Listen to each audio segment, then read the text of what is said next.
Hello students, in the last class we have discussed about the objections of open chain structure of glucose. Glucose the open chain structure, the objections ಏನದಾವ ಅಂತ study ಮಾಡಿವು. Before moving to the today's class, friends, please share this video and subscribe the channel, because whatever I am uploading the new videos, you will get the notification directly. So please share this video to your friends. Okay, the today's session is cyclized structure of glucose. Last class ಒಳಗೆ ನಾವು open chain structure of glucose ಅದು right ಇಲ್ಲ, structure correct ಇಲ್ಲ ಅಂತ ಹೇಳಿದೆವು. But open chain structure correct ಇಲ್ಲ ಅಂತಂದ್ರೆ ಮತ್ತು ಗ್ಲೂಕೋಸ್ ಸ್ಟ್ರಕ್ಚರ್ ಹೇಗಿದೆ ಅಂತಂದ್ರೆ ನೋಡೋಣ. Glucose structure which is existing in the form of two forms, alpha D glucose and beta D plus glucose. We have seen this one also. Glucose ಯಾವ form ಒಳಗಡೆ ಐತಿ, ಎರಡು ಫಾರ್ಮ್ ಒಳಗಡೆ ಐತಿ. ಒಂದು ಅಲ್ಫಾ ಡಿ ಗ್ಲೂಕೋಸ್, ಇನ್ನೊಂದು beta D glucose ಒಳಗಡೆ ಐತಿ. ಗ್ಲೂಕೋಸ್ ಒಂದ ಸ್ಟ್ರಕ್ಚರ್ ಇಲ್ಲ, ಎರಡು ಫಾರ್ಮ್ ಒಳಗಡೆ ಎಕ್ಸಿಸ್ಟ್ ಆಗ್ತದೆ. One is alpha D glucose and one more is beta D glucose. So first let us draw the structure of this glucose. This one also we have studied very well. Single straight chain ಬರೀರಿ, ಮೇಲ್ಗಡೆ aldehyde group ಬರೀರಿ, ಆಮೇಲೆ 4 carbon atom ಗಡೆ HOH, OHH, HOH, HOH and at the bottom CH2OH ಬರೀರಿ. This is a straight chain structure of glucose. ಇದು exist ಇಲ್ಲ, ಇದಕ್ಕೆ ಸಾಕಷ್ಟು ಆಬ್ಜೆಕ್ಷನ್ಸ್ ಅದಾವಂತ ಹೇಳಕತ್ತೀವಿ.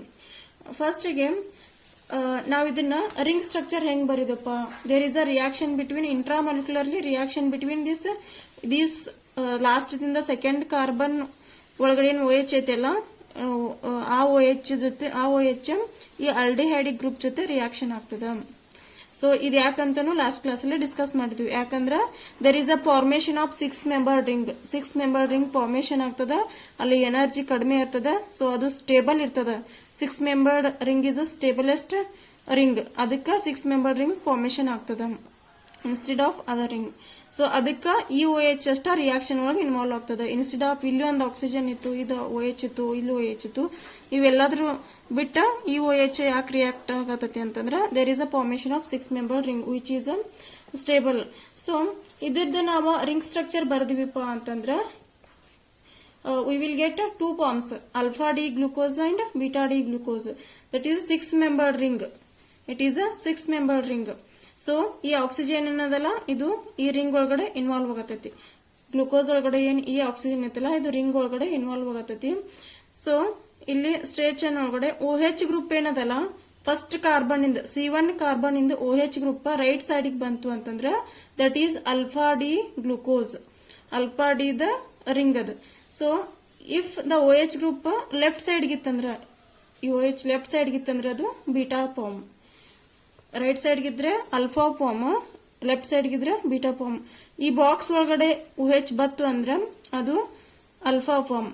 ಬಾಕ್ಸ್ ಬಿಟ್ಟು ಹೊರಗಡೆ what ever we have return in this box, ಈ ಬಾಕ್ಸ್ ಬಿಟ್ಟು ಹೊರಗಡೆ OH ಬಂತು ಅಂತಂದ್ರೆ ದಟ್ ಈಸ್ ಬೀಟಾ ಫಾರ್ಮ್. ಅದು C1 ಕಾರ್ಬನ್ ಅಟಮ್ ಒಳಗಡೆ ಅಷ್ಟೇ. ಮತ್ತೆ C1 carbon, this OH is on the right side in the C1 carbon atom, that is alpha D glucose, and if the OH group is on the left side, box ಒಳಗಡೆ ಬರ್ಲಿಲ್ಲ ಅಂದ್ರೆ ಅದಕ್ಕೆ beta form ಅಂತೀವಿ. But ನಾವೇನ್ obtain ಮಾಡ್ಕೋತೀವಲ್ಲ alpha ಮತ್ beta, alpha ಎಷ್ಟದ ಅಂತಂದ್ರೆ around 36% ಅದ.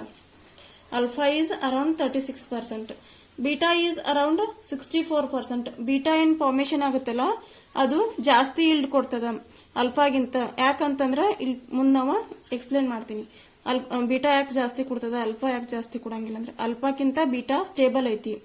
Beta form is stabler than alpha form. This is cyclised structure of glucose. Yes, we have seen this cyclized structure of glucose, that is in the form of ring, that is a 6 membered ring. And there is some points, you should remember these points. The sp3 carbon is susceptible to attack from two sides. Again sp3 carbon irtadalla glucose olgade. Yes, glucose structure, this is a aldehyde group and there are 6 carbon atoms, CH2OH. Right, left, right ಒಳಗಡೆ OH ಬರೀರಿ, remaining ಎಲ್ಲ hydrogen ಇರ್ತಾವ. So ಇದೇನದಲ್ಲ ಈ carbon, this is sp2 hybridised. ಇಂಥ carbon ಅದ sp2 hybridised. So ಯಾಕಂದ್ರೆ this is planar, ಇದೇನತ್ತಿಲ್ಲ ಕಾರ್ಬೋನಿಲ್ ಗ್ರೂಪ್, ಇದು ಪ್ಲೇನಾರ್ ಅದ, ಇದು sp2 ಹೈಬ್ರಿಡೈಸ್ಡ್ ಅದ ಮತ್ತೆ ಪ್ಲೇನಾರ್ ಅದ. ಅದಕ್ಕೆ ಈ OH ಗ್ರೂಪ್ ಏನ 5th ಕಾರ್ಬನ್ ಒಳಗೆ OH ಗ್ರೂಪ್ ಏನದಲ್ಲ ಇದು ಅಟ್ಯಾಕ್ ಆಗೋದು ಫ್ರಮ್ ದಿಸ್ ಸೈಡ್ ಅರೇ ಆಗ್ತತಿ, ಇಲ್ಲ ಬ್ಯಾಕ್ ಸೈಡ್ ಆಗ್ತತಿ. From the front side or back side ಅಂದ್ರೆ ಮುಂದಿನಿಂದ ಅಥವಾ ಹಿಂದಿನಿಂದ ಎರಡು ಕಡೆಯಿಂದ ಅಟ್ಯಾಕ್ ಆಗೋ ಚಾನ್ಸಸ್ ಐತಿ. ಬಿಕಾಸ್ ದಿಸ್ ಈ ಕಾರ್ಬೋನಿಲ್ ಗ್ರೂಪ್ ಏನದಲ್ಲ ಪ್ಲೇನಾರ್ ಐತಿ, sp2 ಹೈಬ್ರಿಡೈಸ್ಡ್ ಐತಿ. ಅಬೌವ್ ದಿ ಪ್ಲೇನರ್ ಅಟ್ಯಾಕ್ ಆಗ್ಬೋದು, ಇಲ್ಲ ಬಿಲೋ ದಿ ಪ್ಲೇನರ್ ಅಟ್ಯಾಕ್ ಆಗ್ಬೋದು. ಸೊ ವಿ ಹ್ಯಾವ್ 2 ಸ್ಟ್ರಕ್ಚರ್, ಅದಕ್ಕೆ ನಮಗೆ ಇಲ್ಲಿ 2 ಸ್ಟ್ರಕ್ಚರ್ಸ್ ಬರ್ತಾವ. One is alpha and one more is beta. Therefore V are getting 2 structures. This point is clear. Yes, the next point is the OH at C1 is inside the box. ಈ OH group ಏನದಲ್ಲ C1 carbon ಒಳಗಡೆ OH group ಏನದಲ್ಲ it is inside the box. ಇದೇನ್ box ಬರಿತೀವಲ್ಲ 6 member ring, ಅದಕ್ಕೆ box ಅಂತೀವಿ. So ಇದು OH group inside the box like structure. ಇದನ್ನ ಜಸ್ಟ್ ನಮ್ಮ ಇಮ್ಯಾಜಿನೇಷನ್ಗೆ ಬಾಕ್ಸ್ ಅಂತ ನೇಮಿಂಗ್ ಮಾಡತ್ತೀವಿ. It is 6 member ring box like structure. Then it is alpha. ಇದು ಬಾಕ್ಸ್ ಒಳಗಡೆ ಬಂತಂದ್ರ it is alpha. If it is outside the box, ಇದು outside the box ಅಂದ್ರೆ ಲೆಫ್ಟ್ ಸೈಡ್ ಬಂತು ಅಂದ್ರೆ OH ಗ್ರೂಪ್, ಅದಕ್ಕೆ ನಾವು ಬೀಟಾ ಫಾರ್ಮ್ ಅಂತ ಹೇಳಿ ಕರಿತೀವಿ. ಸೊ ಈಗೇನಾಗ್ತದ, ನಾವು C1 ಆಲ್ಸೋ ಬಿಕಮ್ ಖೈರಲ್. ಇದು C1 ಕಾರ್ಬನ್ ಏನದಲ್ಲ ದಿಸ್ ಈಸ್ 1 2 3 4 5 and 6. ಇದು ರಿಂಗ್ ಫಾರ್ಮೇಶನ್ ಆಗೋಕ್ಕಿಂತ ಮೊದಲು ಏನು ಸ್ಟ್ರಕ್ಚರ್ ಇತ್ತಲ್ಲ ನಮಗ ಓನ್ಲಿ 4 ಕೈರಲ್ ಕಾರ್ಬನ್ ಅಟಮ್ಸ್ ಇದ್ದು. ಯಾವಂದ್ರ 1 2 3 4. There are 4 chiral carbon atoms. We have discussed in detail this stereochemistry in previous video. So ಇಲ್ಲಿ 4 ಕೈರಲ್ ಕಾರ್ಬನ್ ಅಟಮ್ ಇದ್ದು. ಯಾವಾಗ ಇದು ರಿಂಗ್ ಫಾರ್ಮೇಶನ್ ಆಗೋಕ್ಕಿಂತ ಮೊದಲು ಓಪನ್ ಚೈನ್ ಸ್ಟ್ರಕ್ಚರ್ ಏನಿತ್ತಲ್ಲ ಅವಾಗ ಓನ್ಲಿ 4 ಕೈರಲ್ ಕಾರ್ಬನ್ ಅಟಮ್ಸ್ ಇದ್ದು. ಬಟ್ ಇಲ್ಲಿ C1 also become chiral carbon atom. ಇದು ಖೈರಲ್ ಆಗತ್ತೈತಿ, ಯಾಕಂದ್ರ ಇಲ್ಲಿ 1 2 3 4 ಇಲ್ಲಿನೂ ಈ ಕಾರ್ಬನ್ಗೆ 4 ಗ್ರೂಪ್ ಅದಾವ, 4 ಡಿಫರೆಂಟ್ ಗ್ರೂಪ್ ಅದಾವ. ಸೊ ಇದೊಂದು ಎಕ್ಸ್ಟ್ರಾ ಎಡಿಷನ್ ಆಗತ್ತದ. 1 2 3 4 5 ಇವೆಲ್ಲಾನು ಹಿಡ್ಕೊಂಡು ಈಗ ಎಷ್ಟದು ಫಸ್ಟ್ ಪ್ರೀವಿಯಸ್ ಈ ಓಪನ್ ಚೈನ್ ಸ್ಟ್ರಕ್ಚರ್ ಒಳಗಡೆ 4 ಅಷ್ಟ ಖೈರಲ್ ಕಾರ್ಬನ್ ಅಟಮ್ ಇದ್ದು. ಇಲ್ಲಿ after ring formation there will be a 5 chiral carbon atom. Focus on this, it is very important point. Before forming this ring structure there are 4 chiral carbon atoms, but after forming this 6 membered ring structure there are 5 chiral carbon atoms. 5 chiral carbon atom formation agatawa. Now we have 5 chiral carbon atoms in this ring structure. How many chiral carbon atoms in this ring structure? There are 5 chiral carbon atoms in this ring structure. Yes, is it clear? Yes, we will move towards the proofs for this cyclic structure. Now open chain structure illa adಕ್ಕೆ ಕೆಲವೊಂದಿಷ್ಟು objections ಅದಾವ ಅಂತಂದ ಹೇಳಿದೆವು. But objection ಅದಾವ ಅಂತಂದ್ರ ಇದು ring structure ಐತೆ ಅಂತ ಹೇಳಿಕೆ ಏನ್ ಪ್ರೂಫ್ ಅದಾವ, ಪ್ರೂಫ್ಸ್ ಏನೇ, what are the possible proofs ಅಂತೇಳಿ ನೋಡೋಣ. So we have here 2 forms, one is alpha and one is beta. As previously we have discussed, OH group ಏನದಲ್ಲ ಬಾಕ್ಸ್ ಒಳಗಡೆ ಬಂತು ಅಂದ್ರೆ ಅದಕ್ಕೆ ಅಲ್ಫಾ ಫಾರ್ಮ್ ಅಂತೀವಿ. OH ಗ್ರೂಪ್ ಬಾಕ್ಸ್ ಬಿಟ್ಟು ಹೊರಗಡೆ ಬಂತು ಅಂತಂದ್ರ ಅದಕ್ಕೆ ಬೀಟಾ ಫಾರ್ಮ್ ಅಂತೇಳಿ ಕರಿತೀವಿ. While ring formation 5 and 6 membered ring are favored. 5 ಮತ್ತು 6 membered ring ಏನ್ ಫಾರ್ಮೇಶನ್ ಆಗ್ತಾವಲ್ಲ ಅವು ಸ್ಟೇಬಲ್ ಇರ್ತಾವ. Other than this stable ಇರಂಗಿಲ್ಲ. But 6 membered ring is more stable than 5 membered ring. ಅದಕ್ಕಿಲ್ಲಿ ಈ instead of this OH group, ಈ OH group ನಮ್ದ involve ಆಗ್ಯದ ring ಒಳಗಡೆ. 5th ಕಾರ್ಬನ್ ಒಳಗಿಂದ OH ಗ್ರೂಪ್ ರಿಂಗ್ ಒಳಗಡೆ ಇನ್ವಾಲ್ವ್ ಆಗಿದೆ. ಇನ್ಸ್ಟೆಡ್ ಆಫ್ 4th ಕಾರ್ಬನ್ ಒಳಗೆ ಏನು OH ಗ್ರೂಪ್ ಇತ್ತಲ್ಲ ಅದು ರಿಯಾಕ್ಷನ್ ಒಳಗಡೆ ಇನ್ವಾಲ್ವ್ ಆಗಿಲ್ಲ, 5th ದ ಇನ್ವಾಲ್ವ್ ಆಗಿದೆ. ಯಾಕಂದ್ರೆ 6 membered ring is more stable than 5 membered ring. C1 carbon ಒಳಗಿಂದ ಅಲ್ಡಿಹೈಡಿಕ್ ಗ್ರೂಪ್ C5 ಕಾರ್ಬನ್ ಒಳಗೆ ಇರುವಂತ OH ಗ್ರೂಪ್ ಜೊತೆ ರಿಯಾಕ್ಷನ್ ಆಗತ್ತದ. ಇಲ್ಲಿ C1 ಕಾರ್ಬನ್ ಒಳಗಿರುವಂತ aldehydic group reacting with C5OH. Hence we are getting here 6 membered ring. ನಮಗೆ ಇಲ್ಲೇನ್ ಸಿಗತ್ತದ 6 membered ring ಫಾರ್ಮೇಶನ್ ಆಗತ್ತದ. So 6-membered ring is more favorable than other rings. As compared to 5-membered ring also, 6-membered ring is favorable here. So we are getting a 6-membered ring. This is a proof for this cyclic structure. Cyclic structure ge idu ಒಂದು proof. So as we have seen, alcohols and reacting with aldehydes, alcohols aldehydes ಜೊತೆ react ಆಗಿ acetal ಕೊಡ್ತಾವ ನಮಗ. So what is that? 2 moles of alcohols. Alcohol ಅಂದ್ರೆ ROH. ROH ಅಂದ್ರೆ R ಅಂದ್ರೆ general ಆಗಿ ತಗೊಂಡಿವು. C2H5CH3 ಇರ್ತದಲ್ಲ ಅದನ್ನ ಜನರಲ್ ಆಗಿ R ಅಂತ ತಗೊಂಡಿವು.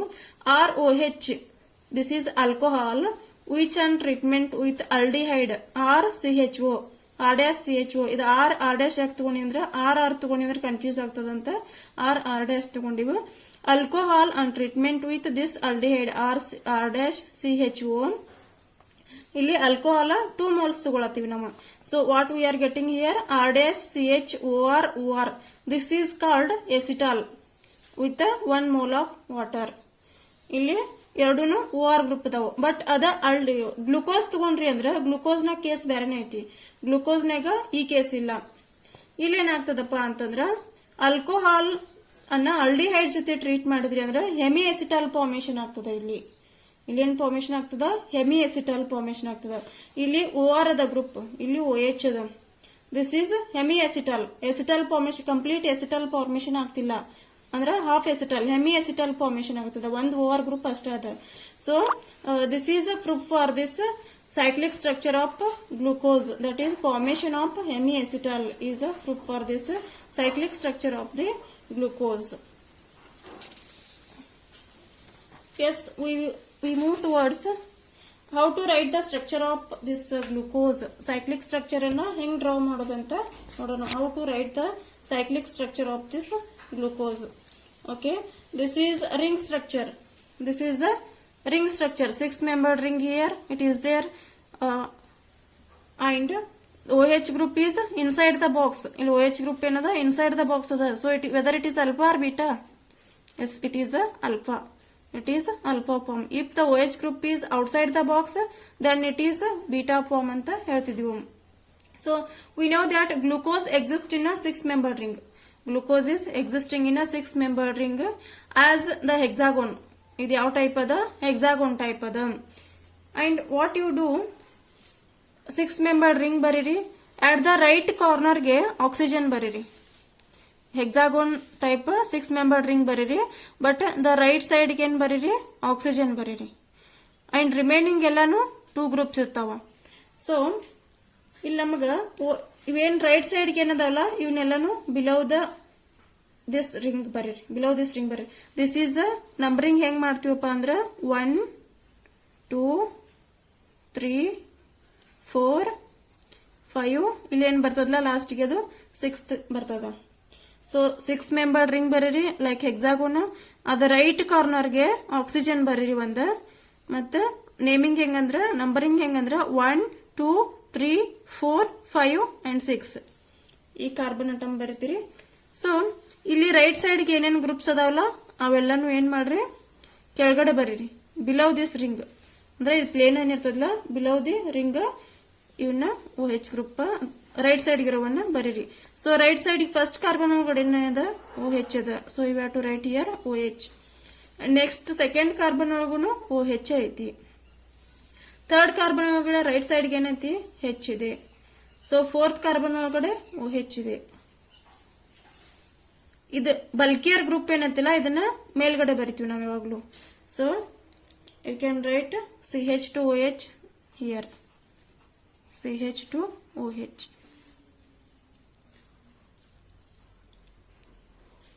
This is a CH2OH. ಇನ್ ಈ ಕಡೆ ಏನದಾವಲ್ಲ ಇವೆಲ್ಲಾನು ಕೆಳಗಡೆ ಬರೀರಿ. ರೈಟ್ ಸೈಡ್ಗಿರುವೆಲ್ಲ ಕೆಳಗಿಂದ ಬರ್ಕೊಂತ ಹೋದ್ರಿ. ಲೆಫ್ಟ್ ಸೈಡ್ಗಿರುವುದೆಲ್ಲ ಇಲ್ಲಿ ಮೇಲ್ಗಡೆ ಬರ್ತದೆ. H. ಸೆಕೆಂಡ್ ಒಳಗಡೆನು H ಅದ. ಥರ್ಡ್ ಒಳಗಡೆ OH ಅದ ನೋಡ್ರಿ OH. 4th ಒಳಗಡೆನು H ಅದ. ಈ ಸೈಡ್ ಇದು H. ಇದು ಯಾಕೆ H ಇಲ್ಲಿ ಬಂತಪ್ಪ ಅಂತಂದ್ರ ಬಲ್ಕಿಯರ್ ಗ್ರೂಪ್ ಏನದಲ್ಲ ಇದನ್ನ ಯಾವಾಗ್ಲೂ ಮೇಲ್ ಬರಿತೀವಿ. ಬಿಕಾಸ್ ಆಫ್ ಸ್ಟಿರಿಕ್ ಹಿಂಡ್ರೆನ್ಸ್ ಇದನ್ನ ಮೇಲ್ ಬರಿತೀವಿ. ಸೊ ಮೇಲ್ಗಡೆ ಬರಿತೀವಿ. ಇದು H ಇಲ್ಲಿ ಬರ್ತದೆ. So like this you have to write the 6-membered ring, that is pyranose ring. So you have to write like this: 1, 2, 3, 4, 5, 6. Total 6 carbon atoms adava. And this glucose is existing in the ring form ಒಳಗಡೆ ಐತಿ. Oxygen ಅನ್ನ right corner ಗೆ ಬರೀರಿ. So ಉಳಿದ remaining function group ಏನದಾವಲ್ಲ OH ಮತ್ತು CH2OH ಅವನ್ನೆಲ್ಲಾನು ಈ ಕಡೆ ಬರ್ರಿ. ರೈಟ್ ಸೈಡ್ ಗಿರೋವೆಲ್ಲ ಕೆಳಗಿಂದ ಬರ್ಕೊಂತ ಹೋಗ್ರಿ. ಆಮೇಲೆ CH2OH ಏನದಲ್ಲ ಇದು ಮೇಲ್ಗಡೆ ಬರ್ತದ. ರಿಮೈನಿಂಗ್ ಲೆಫ್ಟ್ ಸೈಡ್ ಇರುವನ್ನ ಮೇಲ್ಗಡೆ ಬರೀರಿ. This is the ring structure of cyclic structure of glucose.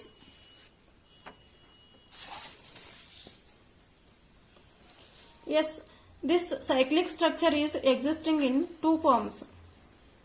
This glucose ಏನಂದಲ್ಲ which is existing in two forms that are called anomers. ಯಾಕಂತಂದ್ರ ಈ C1 ಕಾರ್ಬನ್ ಒಳಗಡೆ HOH ಏನದಲ್ಲ ಅಲ್ಫಾ ಒಳಗ OH ಕೆಳಗಡೆ ಬರ್ತದ, ಬೀಟಾ ಒಳಗ OH ಮೇಲ್ಗಡೆ ಬರ್ತದ. This is existing in two forms. So it is called as anomers, and this carbon is called anomeric carbon. C1 carbon ಏನೈತಲ್ಲ anomeric carbon ಐತಿ. ಯಾಕಂದ್ರೆ ಒಂದ ಸ್ಟ್ರಕ್ಚರ್ ಟೂ ಫಾರ್ಮ್ ಒಳಗಡೆ ಎಕ್ಸಿಸ್ಟ್ ಆಗತೈತಿ. Only one glucose structure is existing in two form, that is alpha D glucose and beta D glucose. So only change in position of this H and OH. ಇದು HOH position ಅಷ್ಟ change ಐತಿ, ಇದನ್ನ ಬಿಟ್ರೆ ಏನು change ಇಲ್ಲ ಇಲ್ಲಿ. So these two are called anomers. So we have written this one. ಇದು first carbon atom, second, third, fourth, fifth, sixth, total 6 carbon atoms ಅದಾವು. ರೈಟ್ ಕಾರ್ನರ್ಗೆ ಆಕ್ಸಿಜನ್ ಬರ್ದಿರಿ. ಆಮೇಲೆ ನಮ್ದು ರಿಂಗ್ ಸ್ಟ್ರಕ್ಚರ್ ಒಳಗಡೆ ರೈಟ್ ಸೈಡ್ ಇರೋವೆಲ್ಲಾನು ಕೆಳಗಡೆಯಿಂದ ಬರ್ಕೊಂತ ಹೋಗ್ಬೇಕು. ಇಲ್ಲಿ ರೈಟ್ ಸೈಡ್ OH ಇತ್ತು, ಅಲ್ಫಾ ಒಳಗ ಬಾಕ್ಸ್ ಒಳಗೆ ಬರ್ತದ OH group, function group OH group box ಒಳಗಡೆ ಬರ್ತದ. So it is below this ring. So OH, OH, H, OH and H. Well, remaining ಏನದಾವ H, H, OH and this H and CH2OH. CH2OH bulkier group ಅನ್ನ top most ಒಳಗಡೆ ಮೇಲ್ಗಡೆ ಬರಬೇಕು ring ದಿಂದ. So here there is only change in H and OH position. ಇಲ್ಲಿ H ಮೇಲ್ಗಡೆ ಅದ, OH ಕೆಳಗಡೆ ಅದ. ಇದ್ರದ ಅಷ್ಟ ಪೊಸಿಷನ್ ಚೇಂಜ್ ಮಾಡದ, ಮತ್ತೇನು ಚೇಂಜ್ ಮಾಡಲ್ಲ. ಇಲ್ಲಿ H ಕೆಳಗೆ ಬರ್ತದ, OH ಮೇಲ್ಗಡೆ ಬರ್ತದ. ಈ ಕಾರ್ಬನ್ ಏನದಲ್ಲ C1 ಕಾರ್ಬನ್, ಅದಕ್ಕೆ ನಾವು anomeric ಕಾರ್ಬನ್ ಅಂತೀವಿ. So these two are existing in alpha D glucose and beta D glucose existing in two forms. Therefore these are called anomers. ಇದಕ್ಕೆ ಏನಂತ ಕರಿತೀವಿ ನಾವು anomers.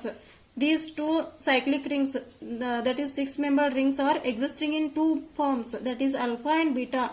Therefore these two structures we can call as anomers. ಇವಕ್ಕೆ ನಾವೇನಂತ ಕರಿತೀವಿ anomers ಅಂತ ಕರಿತೀವಿ.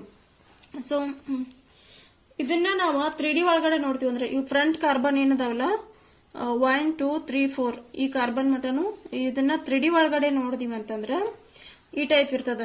ಇವು ಥಿಕ್ ಲೈನ್ ಏನದಾವಲ್ಲ ಇವು 3D ಒಳಗಡೆ ಹಿಂಗ ಬರ್ತಾವ, thick lines.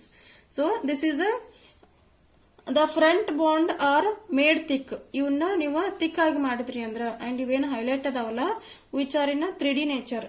This is 3D nature. So the front bond are made thick to highlight the 3D nature of carbohydrate. ಇದನ್ನ ಈ ಟೈಪ್ ಇಂಡಿಕೇಶನ್ ಮಾಡ್ತಾರೆ ನಿಮ್ ಟೆಕ್ಸ್ಟ್ ಬುಕ್ ಒಳಗೂ ಇವನ್ ಹಿಂಗೆ ಕೊಟ್ಟಿರ್ತಾರ. ಸೊ ಇದು 3D structure, it is a 3D nature. So these two rings are existing in alpha and beta forms. So ಇದ್ ನೋಡ್ಲಿಕ್ಕೆ ರಿಂಗ್ ಹೇಗಿದೆ ಅಂತಂದ್ರ ಆರ್ಗ್ಯಾನಿಕ್ ಕೆಮಿಸ್ಟ್ರಿ ಒಳಗೆ ನಾವೇನ್ ಸ್ಟಡಿ ಮಾಡ್ತೀವಲ್ಲ, it is like a pyran ring. Pyran ring ಅಂದ್ರ 6-membered ring. One of the carbon atom here replaced oxygen. ಒಂದು carbon atom ಬದಲಿ ಒಂದು ಆಕ್ಸಿಜನ್ ಇರ್ತದ. This ring is pyran ring. We have studied previously in organic section. This is a pyran ring. And hence ಇವೆರಡು structure ಒಳಗಡೆನು ನಮಗ 6-membered ring ಅದಾವ ಮತ್ತ oxygen ಐತಿ. ಇವು ಎರಡೂನು ನೋಡ್ಲಿಕ್ಕೆ ಏನ್ ಅನಿಸ್ತಾವ ನಮಗ ಪೈರನ್ ರಿಂಗ್ ತರನ ಐತಿ. So these structures are called pyranose ring structures. ಇವೆರಡು ಸ್ಟ್ರಕ್ಚರ್ಸ್ ಗೆ ಏನಂತ ಕರಿತೀವಿ ನಾವು ಪೈರಾನೋಸ್ ರಿಂಗ್ ಸ್ಟ್ರಕ್ಚರ್ಸ್. ಮತ್ತೆ ಇದು ಗ್ಲೂಕೋಸ್ ಡೆರಿವೇಟಿವ್ ಇರೋದ್ರಿಂದ ಗ್ಲೂಕೋಫೈರನೋಸ್ ಅಂತೀವಿ. ಇವೆರಡು ಗ್ಲೂಕೋಸ್ ಡೆರಿವೇಟಿವ್ ಅದಾವ, ಸೊ ಗ್ಲೂಕೋಫೈರನೋಸ್ ಅಂತ ಕರಿತೀವಿ. So it is alpha D plus glucopyranose. Pyran ಅಂತಂದ್ರ ಪೈರನ್ ರಿಂಗ್, ಓಸ್ ಅಂತಂದ್ರ glucose. So glucopyranose, gluco in between gluco ಮತ್ತು ಓಸ್ ಫೈರನ್ ರಿಂಗ್ ಐತಿ. It is in between gluco and O's there is a pyrene ring. So O's andra sugars. So it is a alpha D plus glucopyranose. Pyrene ring irodrinda pyrene antivi. Gluco ಮತ್ತು O's in between a pyrene ring ಐತಿ. So ಅದಕ್ಕೆ glucopyranose. This is a beta D plus glucopyranose. Beta ಯಾಕಂದ್ರ H ಮತ್ತು OH position change ಇದಾವೆ. ಇವೆರಡರ ನಡು difference ಏನಂದ್ರೆ H ಮತ್ತು OH ಪೊಸಿಷನ್ ಚೇಂಜ್ ಇದಾವೆ. ಇಲ್ಲಿ OH ಗ್ರೂಪ್ ಕೆಳಗಡೆ ಇದೆ, ಇಲ್ಲಿ OH ಗ್ರೂಪ್ ಮೇಲ್ಗಡೆ ಇದೆ, ರಿಂಗ್ ದಿಂದ ಮೇಲ್ಗಡೆ ಇದೆ. So it is alpha D plus glucopyranose, ಇದು ಬೀಟಾ ಡಿ ಪ್ಲಸ್ ಗ್ಲೂಕೋಫೈರನೋಸ್ ಅಂತ ಕರಿತೀವಿ. Okay, out of these two anomers, ಇವೆರಡು ಆನೋಮರ್ಸ್ ಒಳಗಡೆ ವಿಚ್ ಫಾರ್ಮ್ ಈಸ್ ಸ್ಟೇಬಲ್? ಎರಡೂ ಅಷ್ಟ ಸ್ಟೇಬಲ್ ಇಲ್ಲ. ನಾವು ಪ್ರೀವಿಯಸ್ಲಿ ನೋಡಿದೀವಿ, ಇದು 36% ಅದ, ಇದು 40% ಅದ. ಅಂದ್ರೆ ಇದಕ್ಕಿಂತ 64% ಅದ. ಸೊ ಇದಕ್ಕಿಂತನೂ ಇದ್ರದ್ದು ಈಲ್ಡ್ ಜಾಸ್ತಿ ಅದ. ಇದು stablest conformation. Beta D glucose or beta form is a stablest conformation as compare to this alpha. ಇದಕ್ಕ what is the reason for this? ಇದು ಯಾಕೆ ಸ್ಟೇಬಲ್ ಐತಿ, ಇದು ಅಲ್ಫಾ ಯಾಕೆ ಸ್ಟೇಬಲ್ ಇಲ್ಲ, ಬೀಟಾ ಯಾಕೆ ಸ್ಟೇಬಲ್ ಐತಿ? ಇದಕ್ಕೂ ಒಂದು ರೀಸನ್ ಐತಿ. ಸೊ ಯಾಕಂತಂದ್ರ ಈ ಅಲ್ಫಾ ಒಳಗಡೆ ನೋಡ್ರಿ OH ಇವೆರಡು ಬಲ್ಕಿಯರ್ ಗ್ರೂಪ್ಸ್ ಅದಾವ. ಇವೆರಡು ಬಲ್ಕಿಯರ್ ಗ್ರೂಪ್ ಒಂದ ಸೈಡ್ ಅದಾವ, ಎರಡು ಬಿಲೋ ದಿ ರಿಂಗ್ ಅದಾವು. ಸೊ ಇಲ್ಲಿ ಏನದಪ್ಪ, OH ಗ್ರೂಪ್ ಮೇಲ್ಗಡೆ ಅದ, ಇಲ್ಲಿ OH ಗ್ರೂಪ್ ಕೆಳಗಡೆ ಇದೆ. ಎರಡು ಬಲ್ಕಿಯರ್ ಗ್ರೂಪ್ಸ್ ಏನದಾವ ಅಪೋಸಿಟ್ ಡೈರೆಕ್ಷನ್ ಒಳಗಡೆ ಇದಾವ. C1 ಕಾರ್ಬನ್ ಒಳಗಡೆ OH ಮತ್ತ C2 ಕಾರ್ಬನ್ ಒಳಗಡೆ ಏನು OH ಐತಿಲ್ಲ, both are in opposite direction. ಎರಡು ಅಪೋಸಿಟ್ ಡೈರೆಕ್ಷನ್ ಒಳಗಡೆ ಅದಾವ. ನೋಡ್ರಿ, ಇದು ಮೇಲ್ಗಡೆ ಐತಿ, ಇಲ್ಲಿ ಮೇಲ್ಗಡೆ ಐತಿ. ಸೊ ಇಲ್ಲಿ ಕೆಳಗಡೆ ಅದ. ಮತ್ ನೆಕ್ಸ್ಟ್ OH ಗ್ರೂಪ್ ಮೇಲ್ಗಡೆ ಅದ, ಮತ್ತ ಅದರ ನೆಕ್ಸ್ಟ್ OH ಗ್ರೂಪ್ ಕೆಳಗಡೆ ಅದ, ಅದರ ನೆಕ್ಸ್ಟ್ ಬಲ್ಕಿಯರ್ ಗ್ರೂಪ್ ಮೇಲ್ಗಡೆ ಐತಿ. ಸೊ ಇಲ್ಲಿ ಏನೈತಿ, ಇವೆರಡು C1 ಒಳಗಡೆ ಮತ್ತು C2 ಒಳಗಡೆ ಎರಡು OH ಗ್ರೂಪ್ಸ್ ಏನದಾವಲ್ಲ ಒಂದ ಸೈಡ್ ಅದಾವು. ಸೊ ಇಲ್ಲಿ ಸ್ಟೀರಿಕ್ ಹಿಂಡ್ರನ್ಸ್ ಆಗುತ್ತೆ. Steric hindrance, what about steric hindrance? Steric hindrance ಅಂತಂದ್ರ ಎಲ್ಲಾ ಗ್ರೂಪ್ಸ್ ಒಂದ ಕಡೆ ಬಂದು ಅಂದ್ರ ಸಿಮಿಲರ್ ಸೈಡ್, ಸೇಮ್ ಸೈಡ್ ಬಂತು ಅಂದ್ರ ಅದಕ್ಕೆ ಅಲ್ಲಿ ಒಂದಕ್ಕೊಂದು ಕೊಲಾಜ್ ಆಗಿ ಸ್ಟೀರಿಕ್ ಹಿಂಡ್ರನ್ಸ್ ಆಗುತ್ತೆ ಒಂದು ಅದಕ್ಕೆ. ಸೊ ಬಲ್ಕಿಯರ್ ಗ್ರೂಪ್ ಒಂದ ಕಡೆ ಇರೋದ್ರಿಂದ ಸ್ಟೀರಿಕ್ ಹಿಂಡ್ರನ್ಸ್ ಆಗುತ್ತೆ. ಇಲ್ಲಿ ನೋಡ್ರಿ, ಇಲ್ಲಿ ಟಾಪ್ ನಾಗ ಐತಿ OH, ಇಲ್ಲಿ ಬಾಟಮ್ ಕೆಳಗಡೆ ಐತಿ, ಇಲ್ಲಿ ಮೇಲ್ಗಡೆ ಇದೆ, ಇಲ್ಲಿ ಕೆಳಗಡೆ ಇದೆ, ಇಲ್ಲಿ ಮತ್ತೆ ಬಲ್ಕಿಯರ್ ಗ್ರೂಪ್ ಮೇಲ್ಗಡೆ ಇದೆ. ಸೊ ಇಲ್ಲಿ ಯಾವುದೇ ಸ್ಟೀರಿಕ್ ಹಿಂಡ್ರನ್ಸ್ ಇಲ್ಲ. ಅದ ಇಲ್ಲಿ ಸ್ಟೀರಿಕ್ ಹಿಂಡ್ರನ್ಸ್ ಐತಿ, ಯಾಕಂದ್ರೆ ಇವೆರಡು OH ಗ್ರೂಪ್ ಒಂದ ಸೈಡ್ ಅದಾವ, ಎರಡು ಕೆಳಗಡೆ ಅದಾವ. So there is a possibility of steric hindrance in this alpha D glucose, but there is no steric hindrance in this beta D glucose because the functional groups or bulkier groups are on the opposite direction. ಒಂದಕ್ಕೊಂದು opposite direction ಒಳಗಡೆ ಅದಾವ. So beta form is more stable than alpha form. So finally ಏನ್ ಹೇಳ್ಬೋದು, beta form ಏನದಲ್ಲ, this is more stable than alpha form because the OH groups or the functional groups are in the opposite direction in beta form, but the functional groups or OH groups are in the similar side in alpha D glucose. Hence, beta form is more stable than alpha form. Therefore, we are getting the yield of 64% of beta form and only 36% of alpha D form, alpha D glucose form. Okay, is it clear? Yes. Now we come to the part stability. Yes, alpha D glucose ಏನದಲ್ಲ less stable ಅದ beta glucose ಗಿಂತ. ಯಾಕಂತಂದ್ರ beta glucose ಒಳಗಡೆ OH groups ಏನದಾವಲ್ಲ C1 ಮತ್ತು C2 carbon ಒಳಗಡೆ opposite direction ಒಳಗಡೆ ಅದಾವ. ಮತ್ ಆಲ್ಮೋಸ್ಟ್ ಎಲ್ಲಾ ಬಲ್ಕಿಯರ್ ಗ್ರೂಪ್ ಅಪೋಸಿಟ್ ಡೈರೆಕ್ಷನ್ ಒಳಗಡೆ ಅದಾವ ಇನ್ ಬೀಟಾ ಫಾರ್ಮ್ ಒಳಗಡೆ. So it is more stable. Beta form is more stable as compared to alpha form. Beta form ಏನದಲ್ಲ ಅದು ಸ್ಟೇಬಲ್ ಅದ, ಯಾವ್ದಕ್ಕಿಂತ ಜಾಸ್ತಿ ಸ್ಟೇಬಲ್ ಅದ ಅಂದ್ರೆ ಅಲ್ಫಾ ಫಾರ್ಮ್ ಕಿಂತ ಸ್ಟೇಬಲ್ ಅದ, ಅಲ್ಫಾ ಗ್ಲೂಕೋಸ್ ಕಿಂತ. Reason, what is the reason? In beta form OH is at equatorial position while in alpha form it is axial position.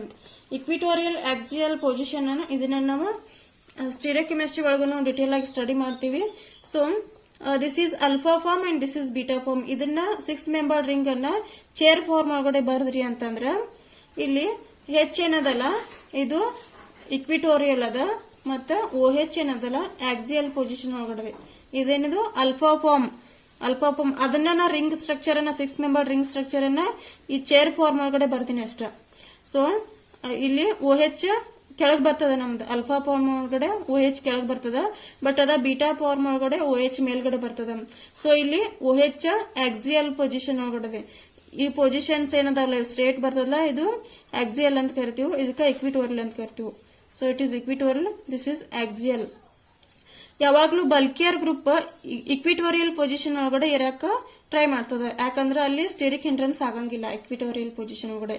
Axial position ಒಳಗಡೆ ಬಲ್ಕಿಯರ್ ಗ್ರೂಪ್ ಇತ್ತು ಅಂತಂದ್ರ ಅದು stable conformation ಅಲ್ಲ, ಯಾಕಂದ್ರೆ ಅಲ್ಲಿ ಸ್ಟೆರಿಕ್ ಹಿಂಡ್ರೆನ್ಸ್ ಆಗುತ್ತೆ. So always ಯಾವ್ದ bulkier group ಇದ್ರೇನು ಅದ ಇಕ್ವಿಟೋರಿಯಲ್ ಒಳಗಡೆ ಇರಕ್ ಟ್ರೈ ಮಾಡ್ತದ. So this is beta form and this is alpha form. So beta form is more stable than alpha form. ಅದಕ್ಕ ಯಾಕಂದ್ರ OH ಗ್ರೂಪ್ ಏನದಲ್ಲ ಅದು OH ಗ್ರೂಪ್ ಏನದಲ್ಲ ಅದು ಬೀಟಾ ಒಳಗಡೆ ಇಕ್ವಿಟೋರಿಯಲ್ ಪೊಸಿಷನ್ ಒಳಗಡೆ ಐತಿ. So beta form is more stable than alpha form. So 5 and 6 membered hemiacetal rings are stable due to the ring size. 5 ಮತ್ತು 6 membered ring ಇತ್ತಂದ್ರ ಅವ ಸ್ಟೇಬಲ್ ಇರ್ತಾವ, ಯಾಕಂತಂದ್ರ due to the ring size. 5 ಮತ್ತು 6 membered hemiacetal in formation ಆಗ್ಯದಲ್ಲ glucose ಒಳಗಡೆ ಅಲ್ಲಿ stable ಅದ, ಯಾಕಂದ್ರ because of ring size. 6 membered ring compare to 5 membered ring 6 membered stable ಐತಿ. ಎರಡೂನು ಹೆಮಿಯಸಿಟಲ್ ಫಾರ್ಮೇಶನ್ ಒಳಗಡೆ ಅದಾವ, ಆಮೇಲೆ ಎರಡು ಸ್ಟೇಬಲ್ ಅದಾವ because of ring size. 5 and 6 membered rings are formed in hemiacetal rings are stable due to the ring size. So these two are stable, and beta form is more stable as compared to alpha form because OH is existing in equatorial position in case of beta form, hence it is more stable as compared to alpha form. This is about the stability of the ring structure. Yes, thank you for watching this video.